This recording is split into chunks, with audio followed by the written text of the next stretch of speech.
My daughter knocked on the door at 3 in the morning. My heart almost stopped when I looked through the peephole and saw her there, standing in the pouring rain. The problem was that she had been dead for 5 years. When I opened the door, she whispered something that only the two of us knew, a secret I never told anyone. What happened next changed everything I believed about death and about life. But before we continue, check if you are subscribed to the channel Elderly Stories and write in the comments, where are you watching this video from? We love knowing how far our stories are reaching. My name is Teresa. I am 62 years old and I have lived alone since my husband passed away. But it was not loneliness that almost killed me. It was what happened one night in March when everything I knew about reality began to crumble. It all started with the phone ringing in the middle of the night. I was sleeping when the noise tore me from a confused dream. I opened my eyes and the first thing I saw was the digital clock on the nightstand. It was 3:17 in the morning. My heart was already racing before I understood what was happening. Who calls at this hour? No one calls at 3 in the morning with good news. I sat up in bed with my whole body tense. The phone kept ringing insistent as if whoever was on the other side knew I was awake and hesitating. My hand trembled when I grabbed the device. For a moment I thought about not answering. But something inside me, maybe curiosity, maybe fear, forced me to press the green button. Hello? My voice came out, hoarse, almost a whisper. Silence. It was not that empty silence of a dropped call.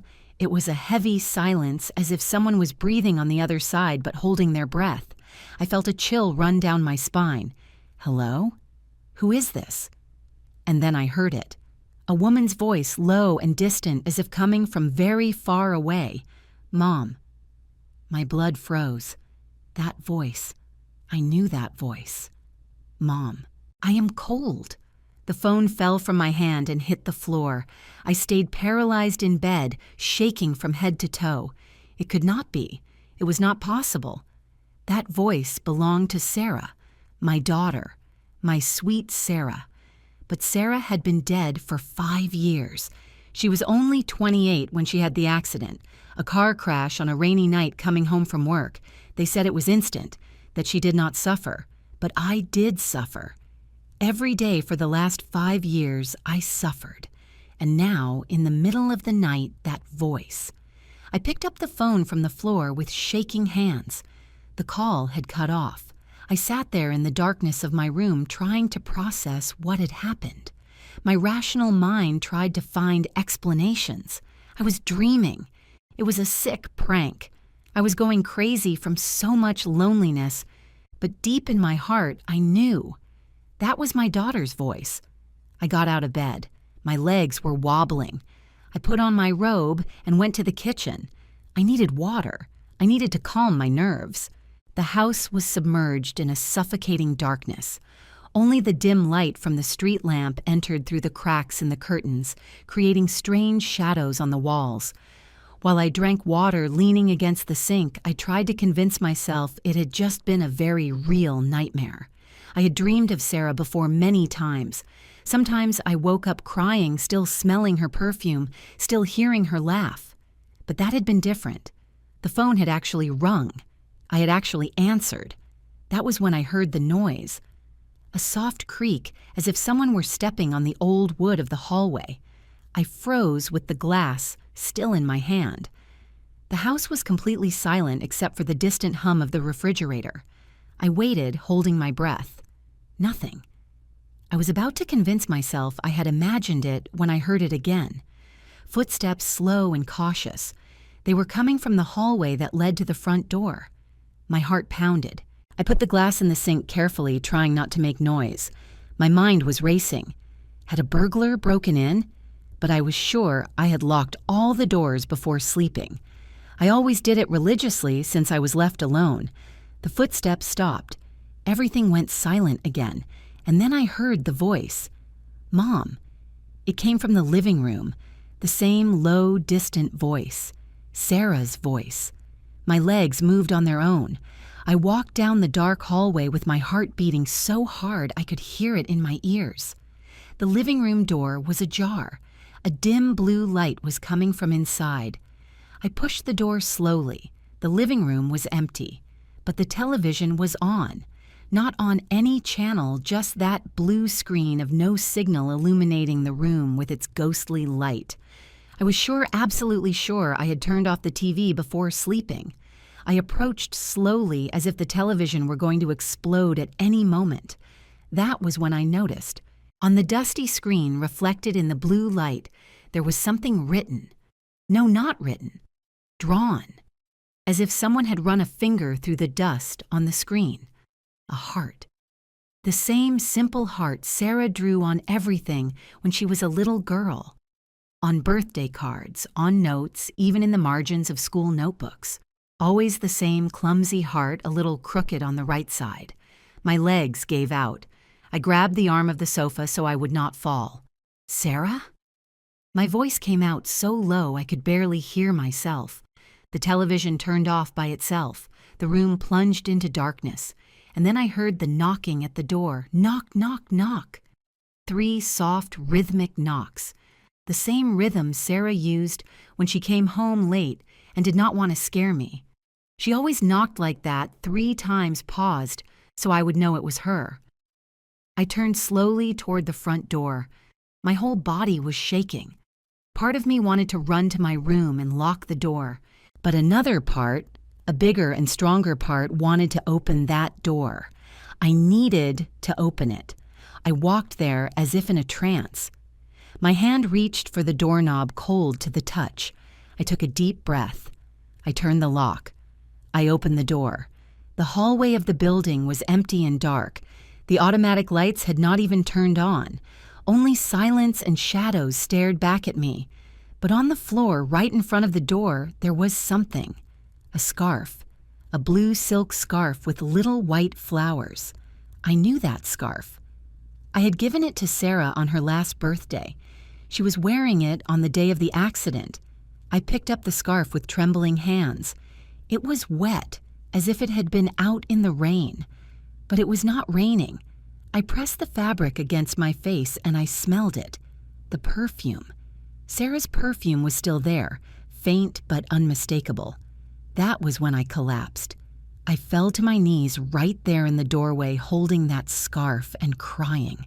Crying for everything I had lost, for all the years of pain, and now for this impossible cruelty of something or someone making me believe she was back. I do not know how long I stayed there. When I finally managed to get up and close the door, the sky was already beginning to lighten. I went back to my room, but I could not sleep anymore. I sat on the bed, holding the scarf, trying to understand what was happening. The daylight brought a little sanity back. In the clarity of the morning, everything seemed less terrifying, more explainable. Maybe I had an episode. Maybe it was stress, loneliness, unresolved grief. I had read about that. People who suffer traumatic losses sometimes have vivid hallucinations. But the scarf was there, real and tangible in my hands. I decided not to tell anyone. Who would believe me? My sister already thought I was too depressed, always suggesting therapy. If I told her I was hearing Sarah's voice and finding her belongings appearing mysteriously, she would have me committed without thinking twice. I tried to follow my routine. I drank coffee, watched the news, pretended everything was normal. But my eyes always went back to the scarf left on the living room table, proof that I had not imagined it all. In the afternoon, I decided to do something I had not done in years, open Sarah's room. After she died, I locked that room and threw the key in a drawer. I could not go in there, see her things, feel her absence so concretely. It was easier to pretend the room did not exist, but now, after what had happened, I needed to go in. The key was where I had left it, at the bottom of the kitchen drawer under piles of old bills and receipts. I grabbed it and went to the locked door at the end of the hall. My hand shook as I fitted the key into the lock. For a moment, I hesitated. Would I be able to handle this? I turned the key and opened the door. The smell hit me first. That characteristic perfume of hers mixed with dust and stagnant air. The room was exactly how she had left it, the bed still unmade from the last day she slept there. clothes thrown on the chair, books piled on the nightstand. It was like entering a time capsule into a world where Sarah was still alive and had only gone out for a few minutes. I walked in slowly, every step heavy with memories. On the wall, photos of her at various moments of her life. Sarah as a child in her school uniform. Sarah as a teenager making faces at the camera. Sarah as an adult, graduated beautiful and radiant. I sat on her bed and let the tears flow. I had avoided this place for so long, but now it seemed necessary, as if I needed to be there to understand what was happening. That was when I noticed something strange. Her desk, usually covered in papers and pens, was clean. No, not just clean. There was something on it. A notebook. A notebook I had never seen before, with a black cover and no markings. I approached and grabbed the notebook. It was new. The pages still had that smell of fresh paper. I opened to the first page and my heart almost stopped. It was written in Sarah's handwriting. For Mom. Read when you are ready. I stood frozen holding that notebook. The handwriting was unmistakably hers. That penmanship I knew so well with the S, always a little crooked, and the dots over the I turned into little circles. But how? This notebook was not here before, I was sure. Or was it? My mind tried to find rational explanations. Maybe I had put it there and forgotten. Maybe Sarah had left it for me before dying, and I, in the middle of the pain, simply had not processed it. But no, I knew every inch of that room. I had been the last person to enter there before locking the door. This notebook did not exist. With trembling hands, I turned the page. Mom, if you are reading this, then I managed to reach you. I know you are confused, scared. I understand. But I need you to listen to me. I need you to know the truth about what happened to me. My stomach churned. I sat in the desk chair, unable to stand. I continued reading. The accident was not an accident. I discovered something, Mom. Something someone did not want me to know, and that is why they silenced me. But death is not the end. Not when there are untold truths. Not when there is justice to be done. My hands shook so much I could barely hold the notebook. This could not be real. It was impossible. Dead people do not write messages. They do not appear in such vivid dreams. They do not leave their belongings at doors. But what if? I shook my head, trying to push away the crazy thoughts. I needed help. I could not deal with this alone. I grabbed my cell phone and called the one person I could trust, my niece Jessica. Jessica was a psychologist. If anyone could help me understand if I was going crazy or if something was really happening, it would be her. The call went to voicemail. I tried 2 more times. Nothing.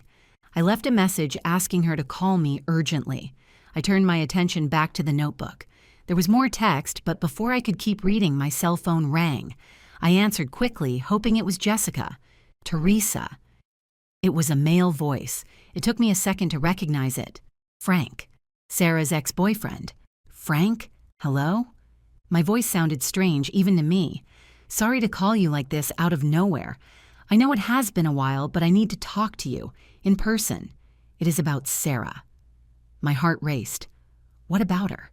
There was a long pause on the other line. I cannot talk over the phone. Can we meet? Today?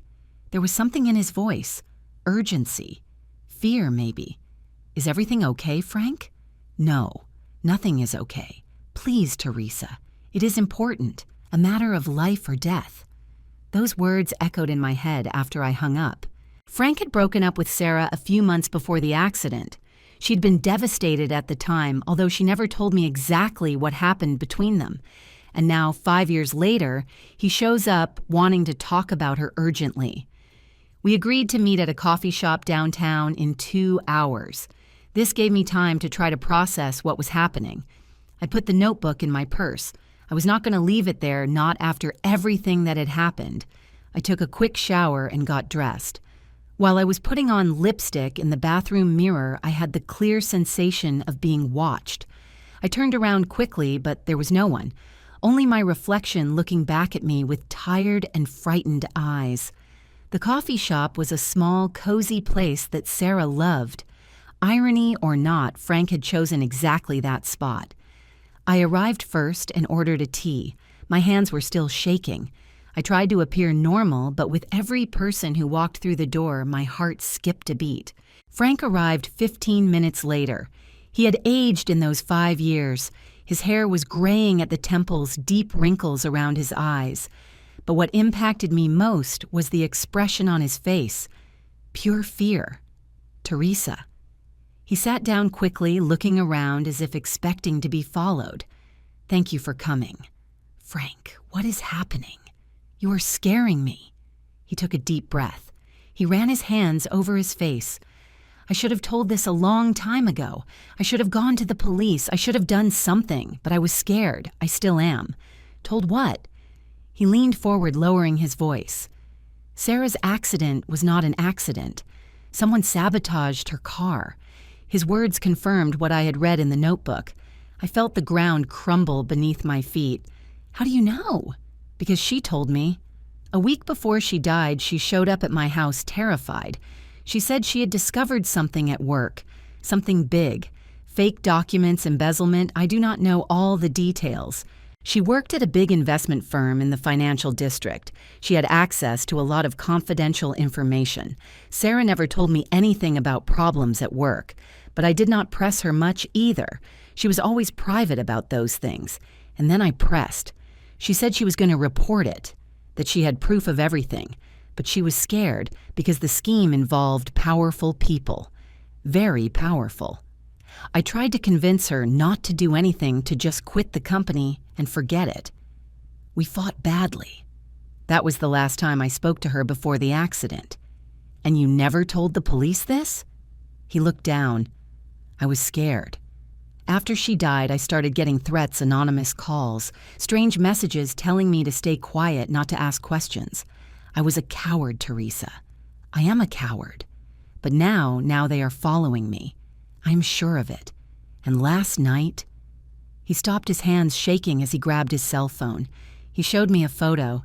It was the door of his apartment, and written in red paint in large letters, "Silence or Death."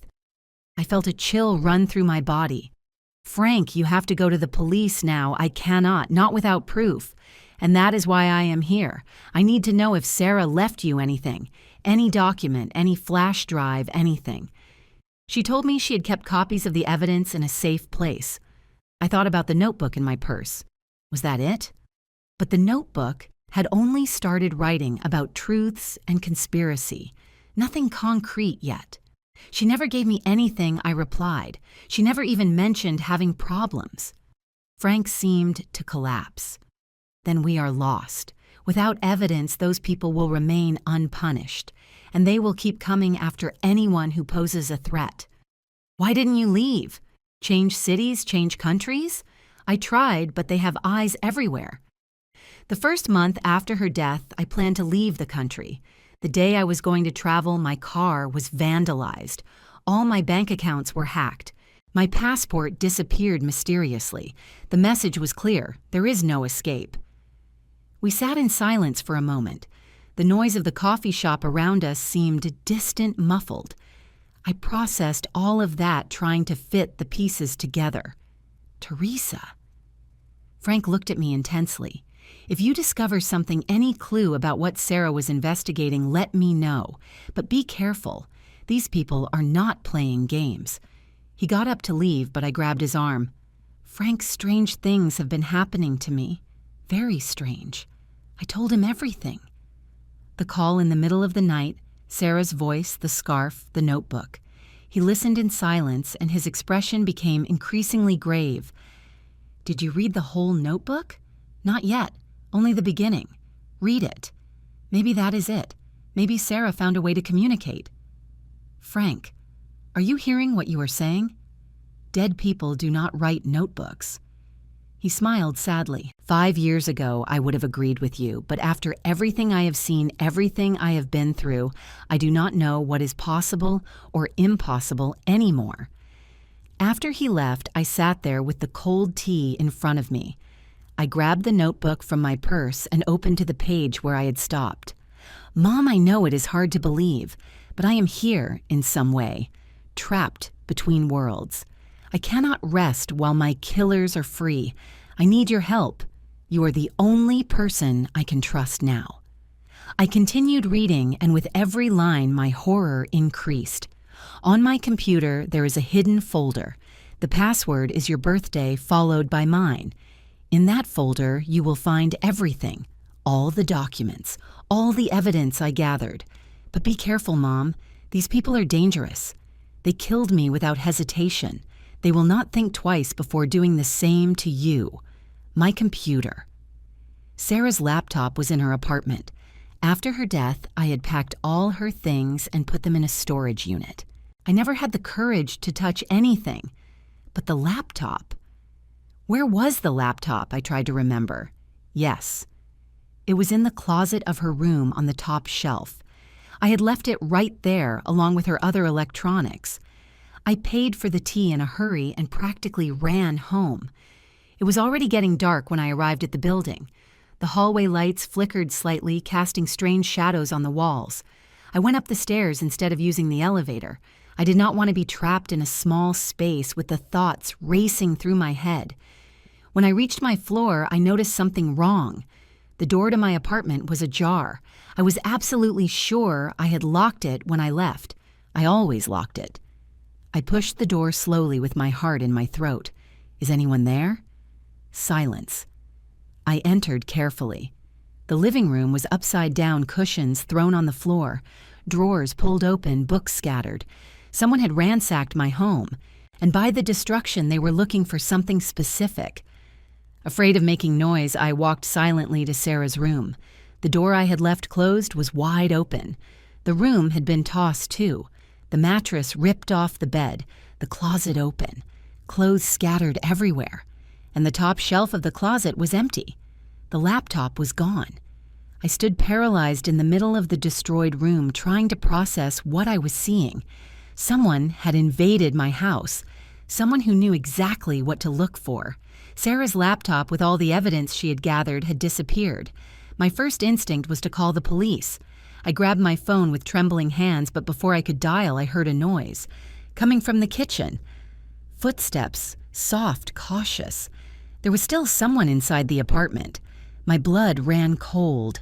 I looked around for something to defend myself. I grabbed a metal paperweight that was lying on the floor. It was not much, but it was better than nothing. I walked slowly toward the kitchen, every step carefully silent. The kitchen door was closed. I took a deep breath. I gripped the paperweight tightly and pushed the door open all at once. Empty. But the window was open, the curtains fluttering in the wind. I ran over and looked out. It was only the third floor, but there was no one on the fire escape. Whoever had been there had managed to flee quickly. I locked the window and finally called the police. While I waited, I tried to see if anything else had been stolen. My TV was still there, my computer, my purse with money and cards.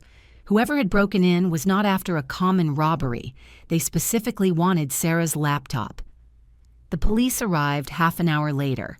2 bored officers who wrote down everything mechanically and told me there was little chance of recovering the laptop. When I asked if it could have been targeted, they looked at me like I was being paranoid.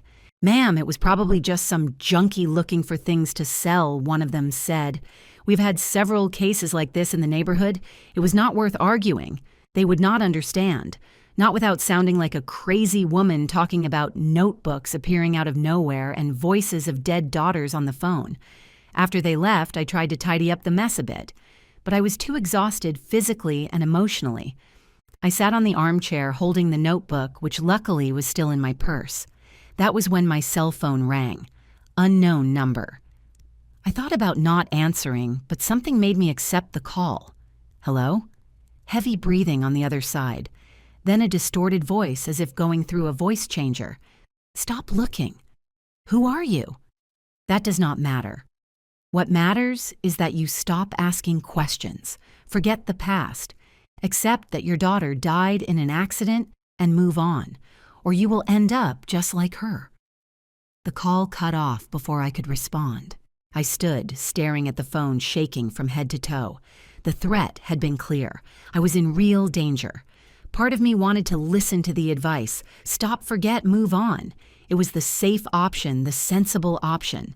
But another part, the part that had just discovered her daughter was murdered, could not just give up. I opened the notebook again, looking for more information.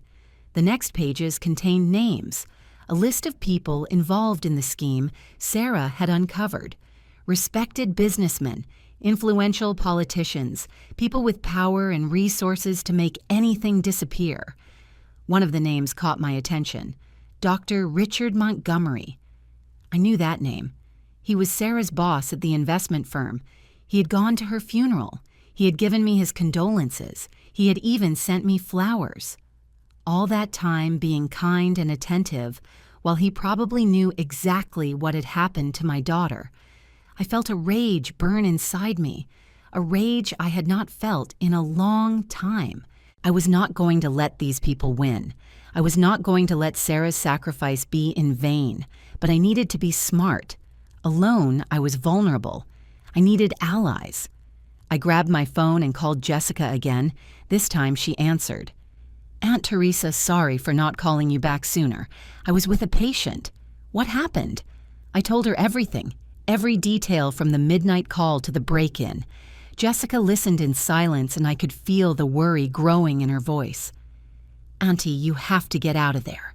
Now. Come to my house in the suburbs. I cannot run away, Jessica. Not when I am so close to discovering the truth. The truth is not worth your life. If these people are as dangerous as they seem, you are in serious risk. I know, but I cannot just give up on Sarah. There was a long pause.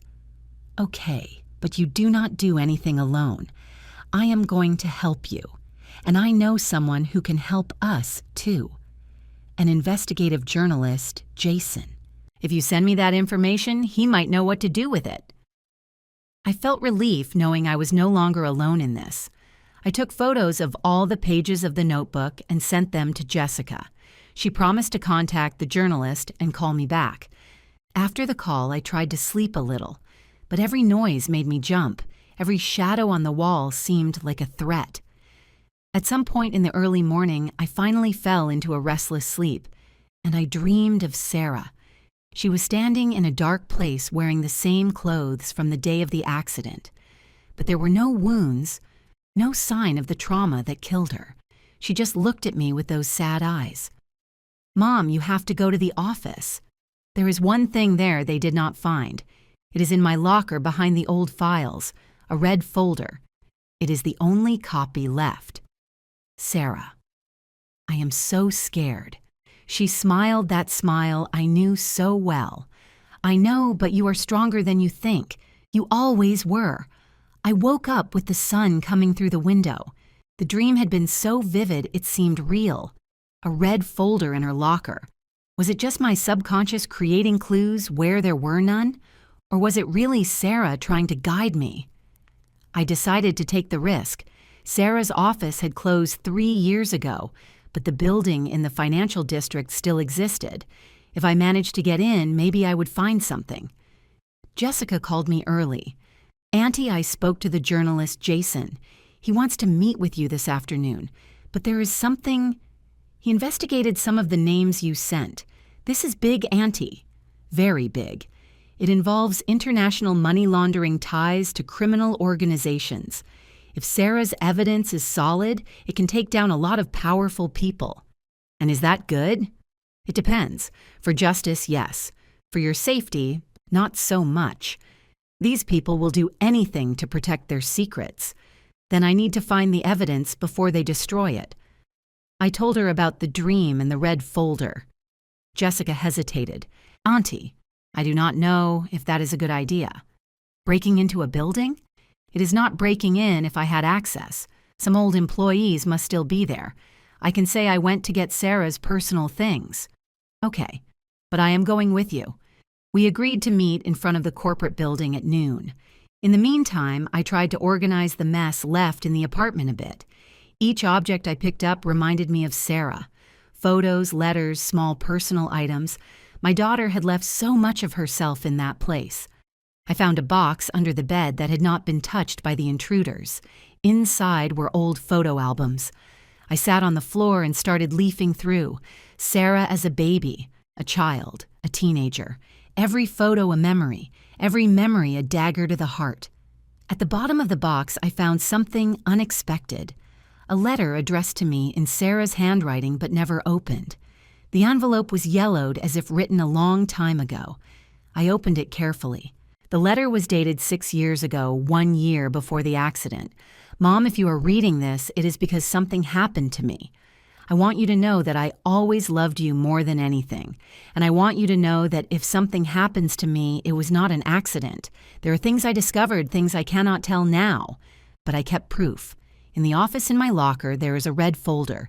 In it is everything. If something happens to me, please find that folder. Get justice. I love you forever, Sarah. My tears fell onto the paper. Sarah knew. She knew she was in danger and had tried to warn me. But for some reason, that letter never reached me. Maybe she lost the courage, or maybe she thought she was being paranoid. Now I was sure. The dream had not been a coincidence. The red folder existed, and I needed to find it. Jessica was waiting for me in front of the office building where Sarah had worked in the financial district.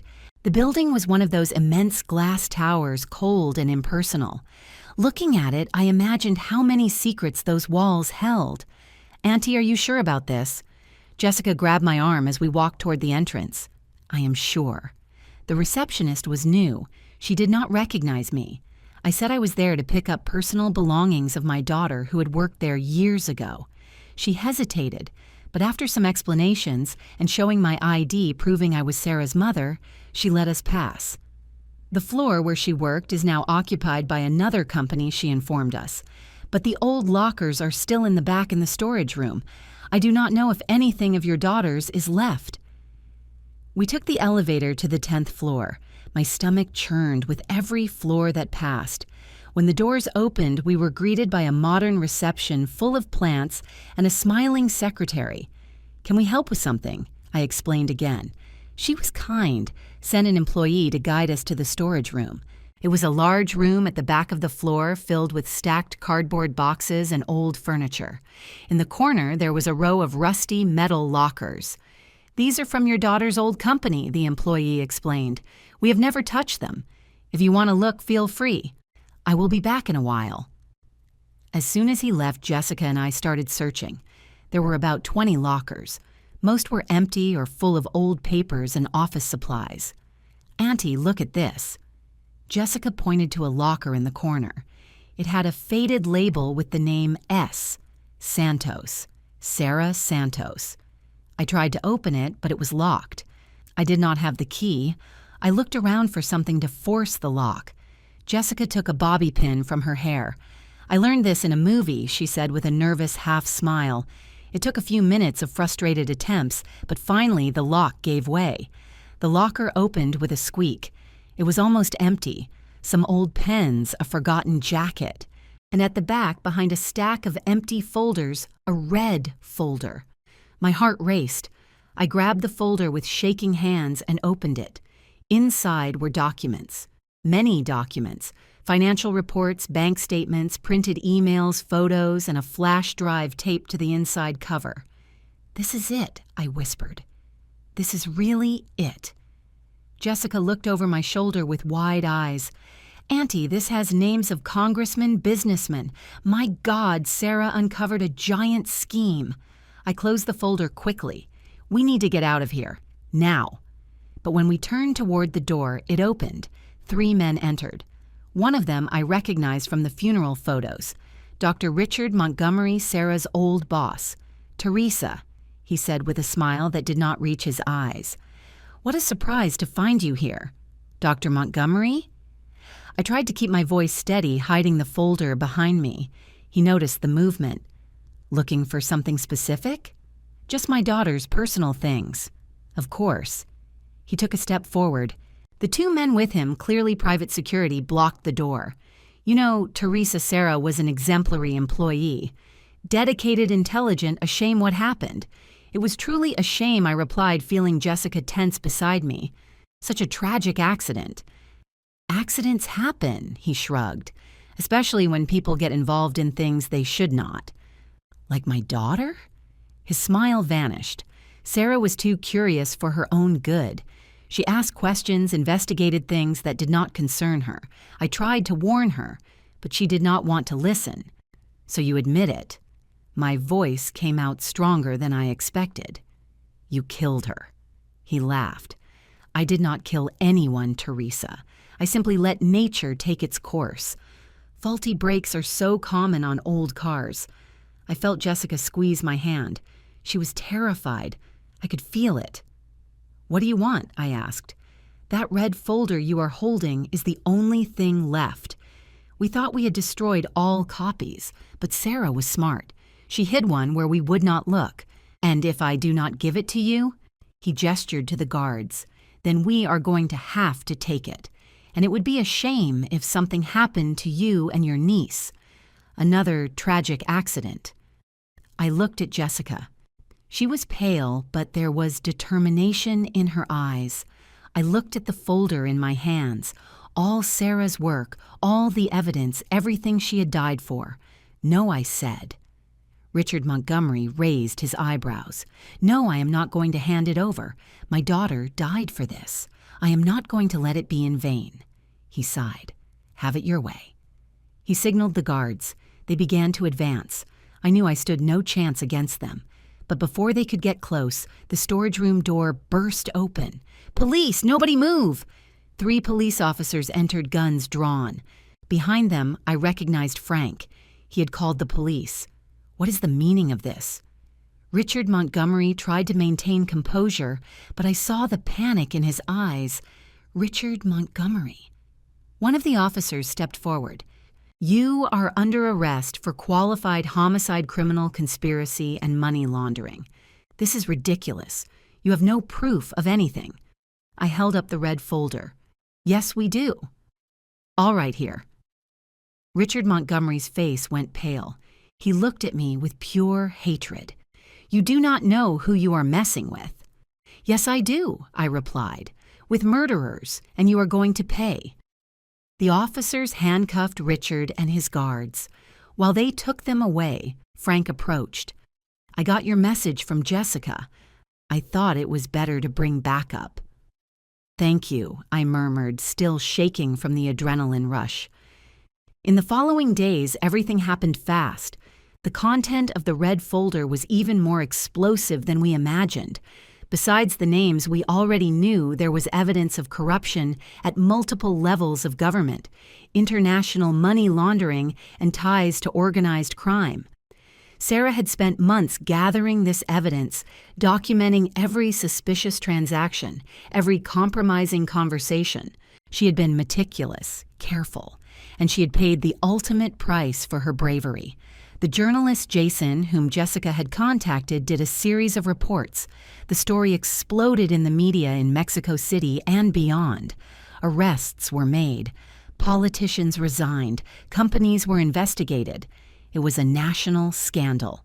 And during all this, I carried Sarah's notebook with me. Nothing else had appeared in it since that first message, but I felt she was still close in some way watching while justice was finally being done. One night, a few weeks after the arrests, I was at home organizing the case documents. The phone rang. Without thinking, I answered. Mom. Sarah's voice clear as crystal. Sarah? You did it, Mom. You did what I could not do. I am so proud of you. Tears rolled down my face. Are you at peace now? I am. I can move on. But Mom, there is one thing I need you to know. What? That night before the accident, I was going to visit you. I was going to tell you everything. But I was scared of putting you in danger. I thought it would be safer to keep you away from this. Sarah, it was not your fault. I know. But I needed you to know. And I needed you to know that I love you. I always loved you. In every moment, in every breath. You are the best mom anyone could have. I love you too, my sweetie, so much. Goodbye, Mom. Take care and be happy. Live the life I could not live. The call cut off. and somehow I knew it was the last time. Sarah had achieved what she needed. Now she could rest. The following months were an emotional roller coaster. The trial of Richard Montgomery and his accomplices dragged on each hearing, bringing new shocking revelations. I was there at all of them, sitting in the front row holding Sarah's photo against my chest. The defense attorney tried everything, questioned the authenticity of the documents, claimed they were montages that they had been planted. But the experts confirmed everything was real. Every signature, every transaction, every compromising email. Sarah had been flawless in her investigation. During one of the hearings, I looked at Richard in the defendant's dock.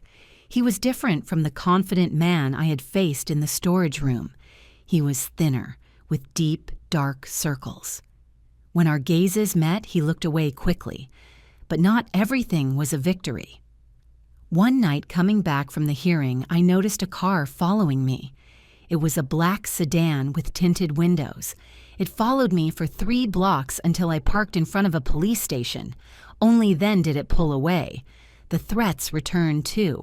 Anonymous calls, messages on social media. You signed your death warrant. Not all the police in the world can protect you. We are going to get you when you least expect it. Jessica insisted I come live with her temporarily in her apartment in the suburbs. I refused at first, but after waking up one night with my window broken and a rock in the middle of the living room with a threatening note, I ended up giving in. Her apartment was small but cozy. It had a guest room where she set up a space for me.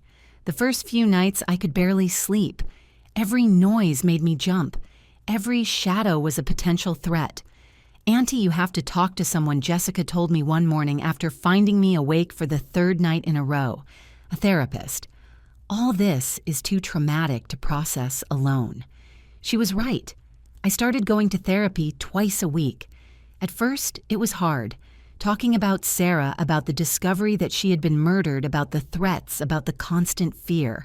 But slowly, it began to help. My therapist, Dr. Claudia, was a calm woman in her 50s. She never judged me when I told her about Sarah's calls, about the notebook appearing, about feeling her presence. Grief manifests in mysterious ways, she explained in one session, especially when there are unresolved issues. Your mind may have created these mechanisms as a way to process the loss and seek justice. But what if it was not my mind, I asked. What if Sarah really found a way to communicate? Dr. Claudia smiled softly. Even if it is real in the supernatural sense, it does not matter. What matters is that you found the strength to seek the truth to get justice. Sarah, from wherever she is, must be proud. While the trial continued, the journalist Jason kept the story alive in the media. He was a man in his 40s, gray hair, always with a folder full of papers and a recorder in his pocket. We met regularly so he could keep me updated on the investigation's developments. Other names were being investigated, other threads were being pulled. The scheme uncovered by Sarah was even bigger than we imagined. "Teresa," he told me in one of our meetings, "your daughter was a hero. You know that, right?" I smiled sadly. She was my daughter, my brave girl who always wanted to change the world, and she changed it. Thanks to her, dozens of corrupt people are being held accountable. Millions of dollars embezzled are being recovered. Laws are changing. It was comforting to know that Sarah's death had not been in vain. But nothing would bring her back. Nothing would fill the void her absence left. One afternoon, I was at Jessica's apartment when the phone rang. It was Frank. "Teresa, you have to see this. Turn on the TV to the news channel." I turned it on, and there it was in big letters. Richard Montgomery and 9 other defendants convicted. The sentences total more than 200 years in prison. I sat on the sofa with my legs shaking. It was done. Finally, it was done. Justice had been served. Jessica came home from work and found me crying on the sofa, still watching the news. She sat next to me and hugged me. "She can rest in peace now," Jessica whispered. "And you too." But there was something that still bothered me. A name on Sarah's list that had never been mentioned in the trial. A name I recognized but could not remember from where. Patrick Carter. I searched the documents I had copies of. Patrick Carter appeared in several emails, always peripherally, never directly involved, but always close, like a shadow. I asked Jason about him at our next meeting. "Ah, Carter." He frowned. "That one is complicated. He is a very well-connected businessman, a lawyer by profession. Many powerful people have him as an advisor. But he is slippery as an eel. We could never get concrete evidence against him. But was he involved? Probably, but you know how it is. The big fish always have layers of protection, straw men, offshore accounts, shell companies. Even with everything Sarah uncovered, he managed to stay clean. This bothered me. The idea that someone involved in my daughter's murder was still free living his life normally. I started researching Patrick Carter on my own. The nights I could not sleep, I stayed on the computer looking for information. It was surprising how much one could discover with some persistence and basic internet knowledge. Carter was truly well-connected. Photos of him at high-level social events, married, 2 daughters. A seemingly perfect life, but there were cracks if you knew where to look. Companies that had gone bankrupt mysteriously after lawsuits he handled. People who had disappeared after threatening to expose schemes he was involved in. I was so absorbed in the investigation that I did not notice Jessica standing in the bedroom door. "Auntie, what are you doing?" I jumped, closing the laptop quickly. "Nothing, just researching." She came in and sat on the bed next to me. "Auntie, you have to stop. The trial is over. The guilty are in prison. You have to move on." How can I move on knowing there are people who helped kill my daughter and are free out there? Because you cannot save the world alone. Because you already did more than anyone could expect. Because you need to live your life. I knew she was right, but something inside me could not let it go. That night, I had a nightmare. I was driving on a dark highway. Suddenly, the brakes failed. I tried to stop the car, but it only accelerated. In front of me, I saw Sarah standing in the middle of the road. She did not move, she just looked at me. I tried to scream to warn her, but no sound came out. The car was going straight toward her, and I woke up sweating with my heart racing. It took me a few seconds to remember where I was. Jessica's apartment. Safe. Sarah had died 5 years ago. It was just a nightmare, but it felt so real. I got up and went to get water in the kitchen. It was 3 a.m. The city outside was silent. I looked out the window at the empty streets below. That was when I saw it. A car parked on the other side of the street. Black sedan. Engine off, but there was someone inside. I could see the glow of a lit cigarette. My stomach churned. I was being watched. I woke Jessica up. She saw the car too. We called the police. When the patrol arrived 15 minutes later, the sedan was already gone. Probably just someone waiting for a friend, the police officer said, disinterested. "You are very nervous, ma'am. Understandable after everything that has happened." But I knew it was not paranoia. It was real. The next day, Jason called me. "Teresa, I need to tell you something, but not over the phone. Can we meet?" There was something in his voice that made me nervous. We agreed on a discreet coffee shop far from downtown. When I arrived, he was already there stirring a cup of cold coffee nervously. "What is it?" I asked as I sat down. He looked around before leaning forward. I received information from a source. Patrick Carter was not just involved in the scheme, he might have been the mastermind behind Sarah's murder. My blood ran cold. "What do you mean?" He was the lawyer shielding the whole scheme. When Sarah started investigating, he was the one who ordered her silenced. Richard Montgomery was just the manager. Carter was the boss. "And why didn't you take this to the police?" "Because I do not have proof. They are just rumors, conversations captured informally. Nothing that holds up in court. And Carter is too powerful. If I publish this without concrete evidence, he sues me and probably destroys me professionally. So he is going to stay unpunished unless concrete evidence appears, yes." I left that coffee shop with my head spinning. Carter, the true person responsible for Sarah's death. And he was out there free, probably watching me to make sure I did not discover this. That night alone in the guest room, I grabbed Sarah's notebook. I had not opened it in weeks. The pages were still the same. No new message had appeared. "Sarah," I whispered to the void, "if you can still hear me, I need help. How do I catch Carter? How do I prove he was the one who ordered you killed?" I did not expect an answer. But when I woke up the next day, there was something in the notebook. A page that I was sure was blank the night before now had something written. "Search the safe deposit box, central bank account, 41882 password date of my birth." I stood staring at the words in the notebook with my heart racing. How was this possible? I had checked the notebook the night before, and that page was blank. Now there it was with Sarah's unmistakable handwriting giving me specific instructions. Part of me wanted to rationalize. Maybe I had written this while sleepwalking. Maybe my subconscious knew something my conscious mind did not process. But looking at that penmanship so perfectly identical to Sarah's, it was impossible to deny. My daughter was still trying to help me. I called Jessica and showed her. She went pale, seeing the new message. "Auntie, this is not possible." "I know, but it is here. A safe deposit box at the central bank.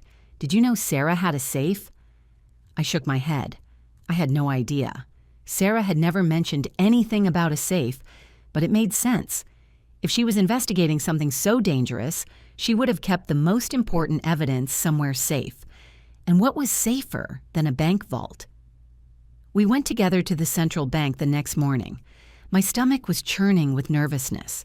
I presented my ID and the safe deposit box number. The employee checked the system. "Are you Teresa Santos?" "Yes, you are listed here as a co-holder of safe deposit box number 4782, along with Sarah Santos." My heart skipped a beat. Sarah had put me as a co-holder.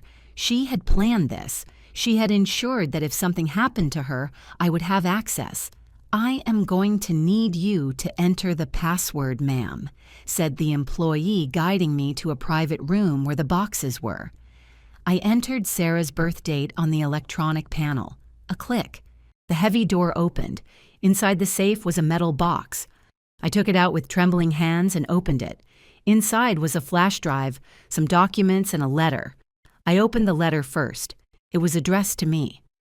"Mom, if you are reading this, it means my suspicions were correct and something happened to me. In the flash drive are the final proofs I needed. Recordings of conversations, original documents showing the true leader of the whole scheme. I could not take this to the police yet because I needed a few more pieces. But now you have everything. Use it carefully. These people are dangerous, but I know you are strong enough to do the right thing. I love you eternally, Sarah." Jessica read the letter over my shoulder. "Auntie, this is wow."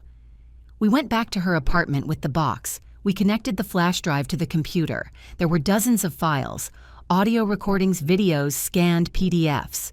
We started with the audio files. They were phone conversations apparently recorded secretly, and in several of them, a voice I did not recognize gave orders. "We need to get rid of her. Sarah Santos is digging too deep. How do you want us to handle it?" "I do not want to know how. Just make it look like an accident and leave no trace." My blood froze hearing that. It was the proof, the direct order to murder my daughter. "I need to know whose voice that is," I said, shaking. Jessica was investigating the other files. "Auntie, look at this. Videos." We opened one of the videos. It was a shaky recording apparently made secretly on a smartphone. It showed a luxurious office. And there, sitting behind a huge desk, was Patrick Carter. "The plan is working perfectly," he was saying to someone off camera. "We are embezzling millions and no one suspects. But we have a problem." An auditor started asking questions. "Sarah Santos. What do you want us to do, sir?" "Fix it." Discreetly. I paused the video. I was shaking so much I could barely hold the mouse. There it was, concrete proof that Patrick Carter had ordered Sarah's murder. "We need to take this to the police." "Now," said Jessica. But before we could do anything, her cell phone rang. It was an unknown number. She hesitated before answering, putting it on speaker. "Jessica Ferreira?" A male voice, calm, almost gentle. Who is this? That does not matter. What matters is that I know what you have. The contents of Sarah's safe. We looked at each other, panic rising. How do you know? I have eyes in many places. Did you think you could walk into a bank, open a safe, and no one would find out? Please. What do you want? I asked, taking the phone from Jessica's hands. Teresa. I always wanted to speak directly with you. I am Patrick Carter. I felt the floor disappear beneath my feet. Look, Teresa, I am very sorry about what happened to your daughter. Truly. But she got involved in dangerous things. She left me no choice. You killed her. My voice came out like a growl. I gave orders to solve the problem. It is different. It is the same thing. He sighed. You have evidence against me. I understand, but here is the issue. If you try to use that evidence, you both die. It is that simple. I have resources, Teresa. Resources you cannot even imagine. Are you threatening us? I am being realistic. Sarah tried to be a hero. Look where that got her. Do you want the same fate? I prefer to die than let you go unpunished. How noble. But think about your niece. Jessica has her whole life ahead of her. A boyfriend, a promising career. It would be a shame to waste all that because of a misguided sense of justice. Jessica was pale beside me, her hands shaking. I am going to make a proposal, Carter continued. Destroy the evidence, forget all this. And in exchange, I guarantee you live in peace. You will never hear from me again. You can go on with your lives, and you stay free. I have always been free, Teresa, and I always will be. The difference is whether you and Jessica are going to be alive to see it. The call cut off. We sat there in silence for a long moment. The flash drive was still connected to the computer, the screen showing the files that could destroy Carter. What do we do? Jessica whispered. I looked at her. My niece. My only remaining family. She was terrified, and with reason. Carter was not lying. He had killed Sarah without hesitation. He would do the same to us. But if we destroyed the evidence, Sarah would have died in vain. The true culprit would remain free, and he would keep making victims. Auntie, please. Jessica grabbed my hand. It is not worth it. Sarah is already gone. I am still here. You are still here. We need to think about us. I knew I could not just give up. Jessica, you do not have to be involved in this. Go back to your house, to your life. I am going to do this alone. No, I am not going to leave you. This could kill you. Then we will die together. But we are not going to let that monster win. I looked at my niece with tears in my eyes. She was so brave, so much like Sarah in that moment. Okay, but we are going to do it the right way, with protection. We called Jason, the journalist. We told him everything. We sent copies of all the files.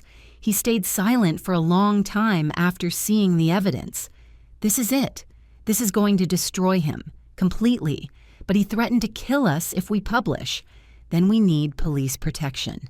I am going to talk to my contacts, and I am going to publish everything. If the evidence is public killing, you will not do any good. It was a risky plan, but it was the best one we had. Jason worked fast. In 48 hours, the article was ready. A full investigation with all the evidence Sarah had gathered, plus the audios and videos from the safe. Everything documented, verified, irrefutable. The night before publication, I could not sleep. Jessica neither. We sat in the living room with the lights on waiting. 2 police officers stood guard at the door. Security Jason had managed to get. At 6 in the morning, the article went live. At 6:05, my phone started ringing nonstop. Journalists wanting interviews. Friends asking if everything was okay. Strangers offering support. At 7, the police called. Patrick Carter had been arrested at his home in the hills, along with 3 more accomplices. I turned on the TV. There it was on all the news channels. Lawyer Patrick Carter, arrested.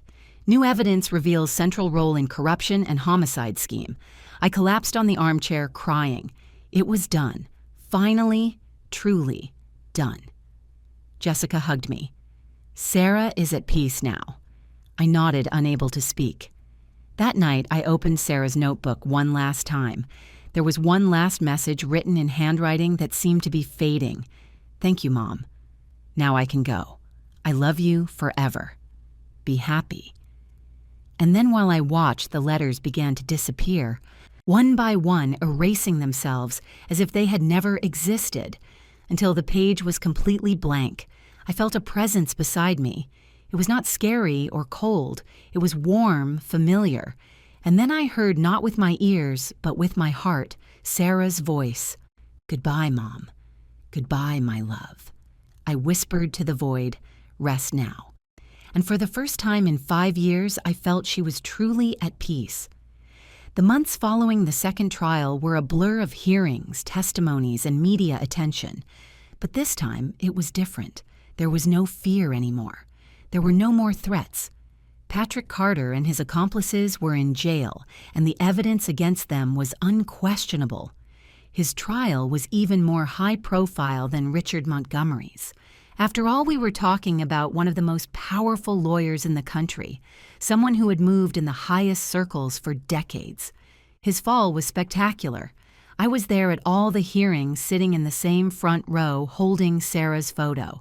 But now there were others beside me. Jessica, Frank, Jason. I was no longer alone in this fight. Carter tried everything. His lawyers were the best money could buy. They claimed the recordings were illegal, that they had been edited, that they were taken out of context. But it did not matter. The prosecution had reconstructed the entire scheme. Every transaction, every order, every death he had ordered over the years.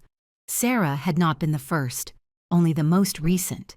When the day of the verdict finally arrived, the courtroom was packed. Journalists, victims of other crimes Carter had committed, onlookers, everyone wanting to see the powerful man finally answer for his crimes. Patrick Carter was found guilty of all crimes: qualified homicide, criminal, conspiracy, money, laundering, active corruption. The list was long. The sentence was even longer, 87 years in prison.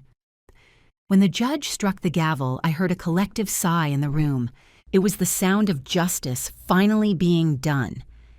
I left the court that day feeling as if a gigantic weight had been lifted from my shoulders. Sarah could rest. I could rest. Jessica and I went straight to the cemetery. There were fresh flowers on Sarah's grave. Someone had been there recently. I thought of Frank, who visited the grave every week without fail. We did it, Sarah, I said softly, kneeling next to the tombstone. We got them all. You can rest now. The wind blew gently, moving the flowers, and for a moment I swear I felt Sarah there with us, not in a scary or supernatural way like before, just present in peace. That night I went back to my apartment for the first time in months. I had lived with Jessica since the threats, but now I finally felt safe to return. The apartment was exactly how I had left it. The mess from the break-in had been cleaned up thanks to Jessica, but everything was in the same place. Sarah's photos on the walls, her things scattered around the apartment. I walked through the rooms, touching every object, every memory. It was painful, but it was a different kind of pain. It was no longer that sharp, desperate pain of fresh grief. It was a soft, nostalgic pain. The pain of someone who lost a loved one, but manages to remember them with affection. I entered Sarah's room. For the first time since her death, I managed to sit on her bed without breaking down in tears. I looked around at all the pieces of her scattered around the room. You were so special, I murmured. So brave, so determined to do the right thing. I was so proud of you, I still am. I grabbed one of the teddy bears she kept on the bed. It was old, worn. It had been her favorite when she was a little girl. I hugged it against my chest. I miss you so much, every day. But I am going to be okay. I am going to live the life you could not live. I am going to be happy for both of us. I lay on her bed hugging the teddy bear, and for the first time in 5 years, I slept through the night without nightmares. I woke up with the sun coming through the window. I got up and went to make coffee. While I waited for the water to boil, I grabbed Sarah's notebook. It was blank now. All the messages had disappeared. But I did not care. I no longer needed supernatural messages. I had the memories. I had the keepsakes. I had everything Sarah had left in life. Jessica called me mid-morning. "Auntie, how was the first night?" "Peaceful. I managed to sleep." "That is good. Listen, Jason wants to meet with us. He said he has a proposal." We met with Jason at a restaurant downtown. He was excited in a way I had not seen in months, so he began after we ordered. "You know, Sarah's story caused a huge impact, not just because of the arrests, but because of her bravery. A lot of people were inspired. It is a good feeling to know her death was not in vain," I replied. "More than that, she changed things. New laws are being proposed for the protection of whistleblowers.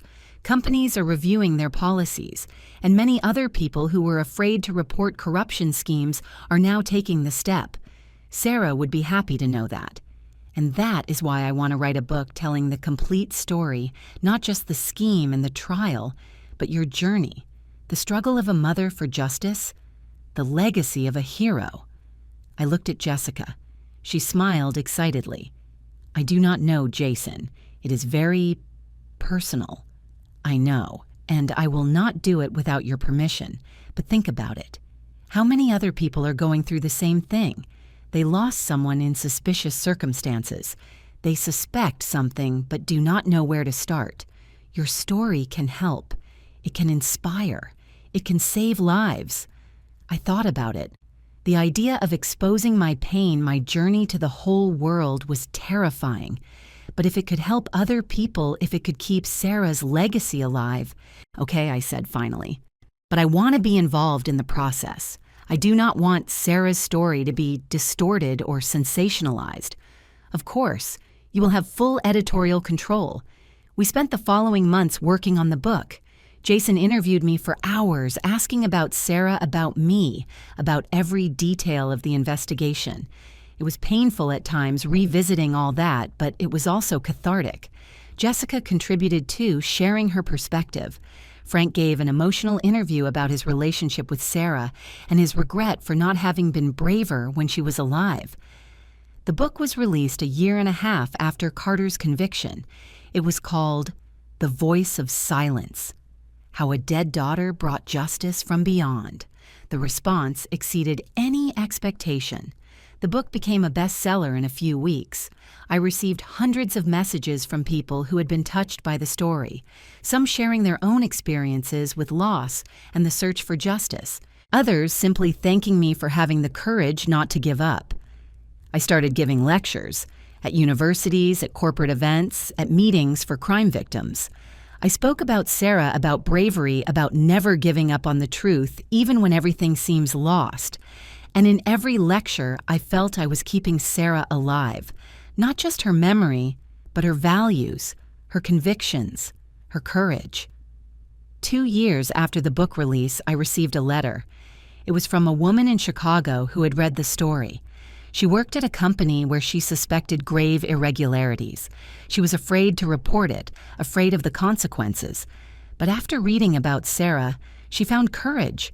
She reported it. And thanks to that, a scheme of tens of millions was discovered, and those responsible were arrested. "Your daughter inspired me to do the right thing," she wrote. "And I know there is risk, but like you said in your lecture, some principles are worth more than our own safety. Thank you for sharing your story." I cried reading that letter. Sarah was saving people even after death.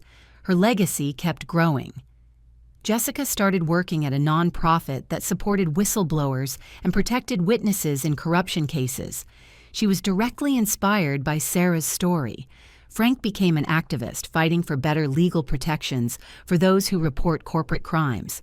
All of us, each in our own way, kept Sarah's flame burning. 3 years after the final trial, I decided to do something I had been postponing. I donated all of Sarah's clothes, her books, her belongings. I no longer needed them to remember her. She was alive in my heart, in the stories I told, in the good she still did in the world. But I kept a few things. The teddy bear, some photos, the notebook now permanently blank, but still precious. And that night, sitting in my living room, I felt a peace I had not felt in years. Sarah was at peace. I was at peace. The journey had been long, painful, terrifying, but it was worth it. It was. Every tear, every sleepless night, every moment of fear. It was all worth it. Because in the end, justice was done. The truth prevailed, and the love between mother and daughter proved to be stronger even than death. The years passed gently after that. It is not that the pain of loss disappeared completely. It never disappears when you lose a child. But I learned to carry that pain in a different way, no longer as an overwhelming weight, but as a constant reminder of how much love we shared. My apartment changed over the years.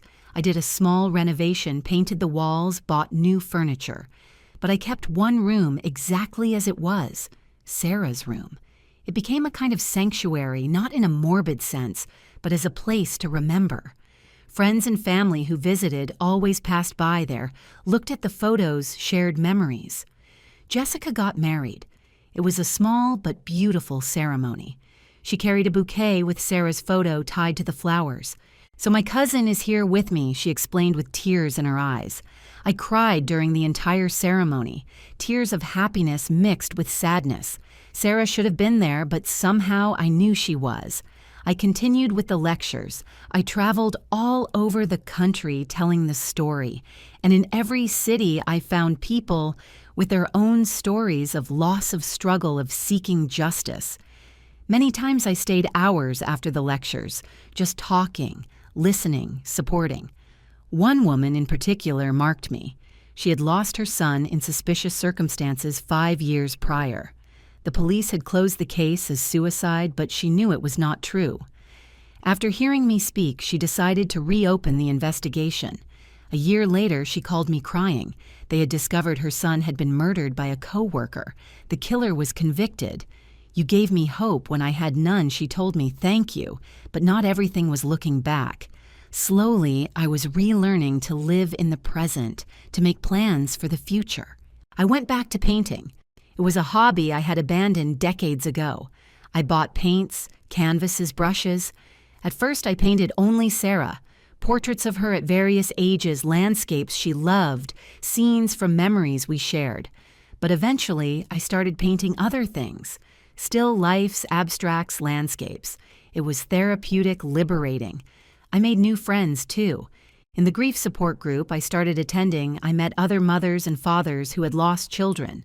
We met weekly, shared our pains, our joys, supported each other. They understood in a way no one else could. One of those friends, Linda, became especially close.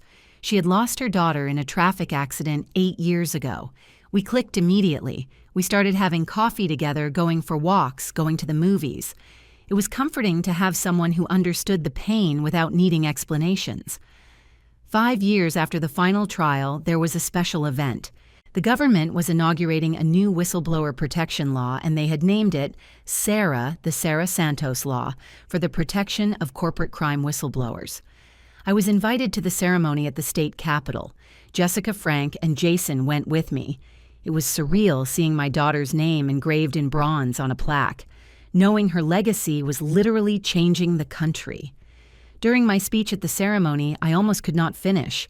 I looked at that plaque, at all those important people gathered there because of my daughter's bravery, and the tears simply would not stop.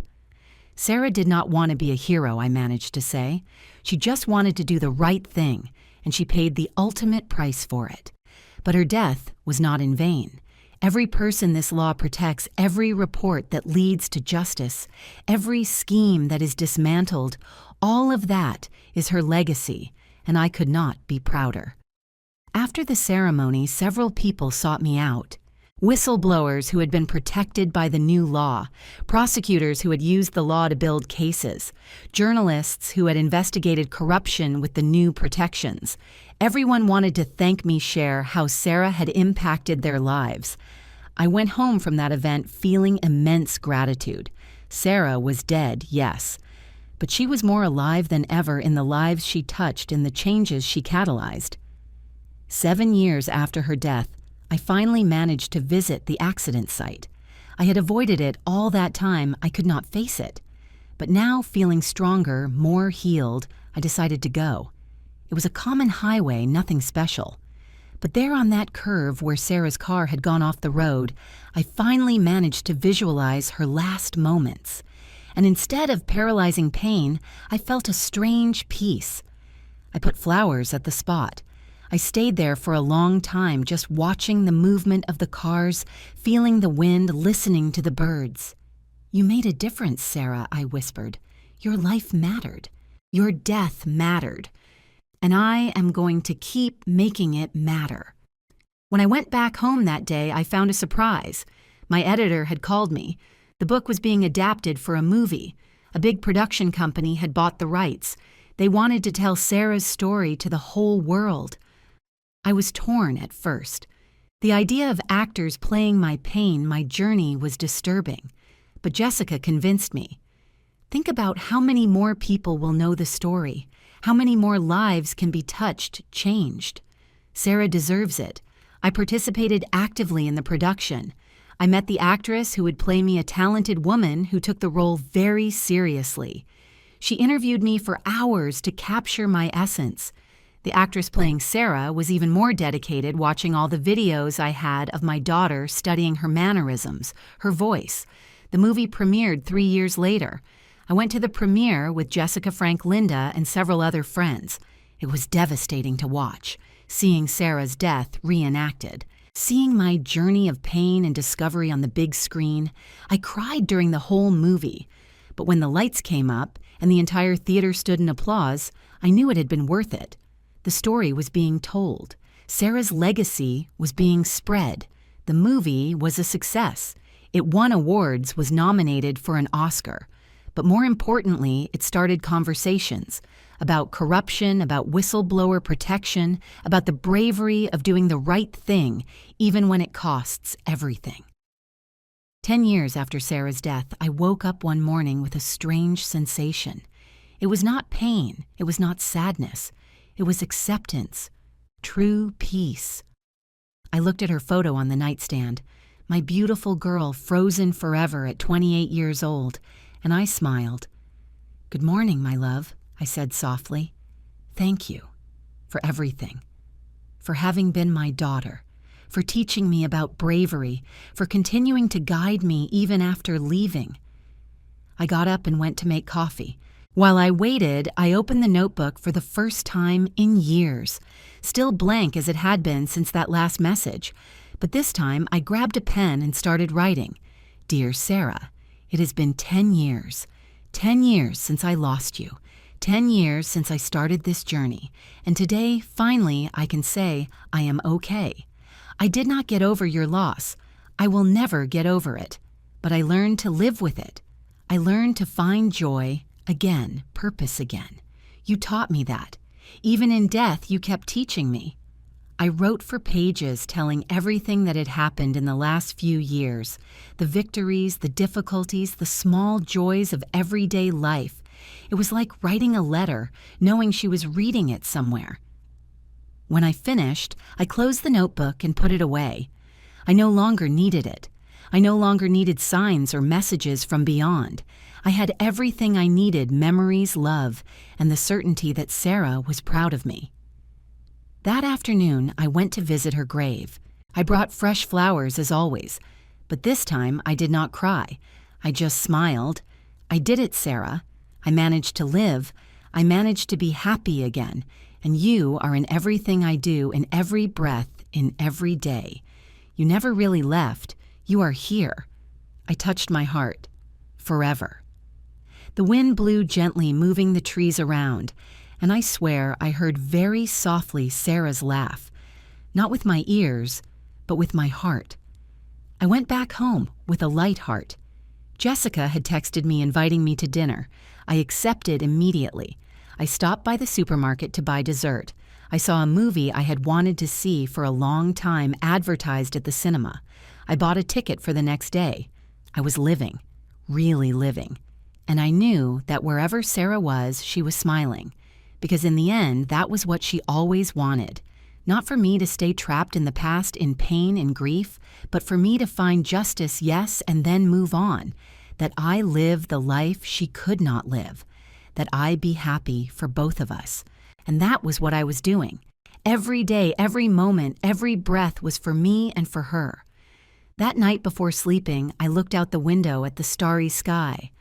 I found the brightest star and smiled. Good night, Sarah. I love you. I will always love you. And thank you for calling me that night, for guiding me, for not letting me give up. You saved many lives, including mine. I closed the curtains and went to bed. For the first time in 10 years, I slept without weight in my heart, without guilt, without paralyzing pain, without regrets, only with love.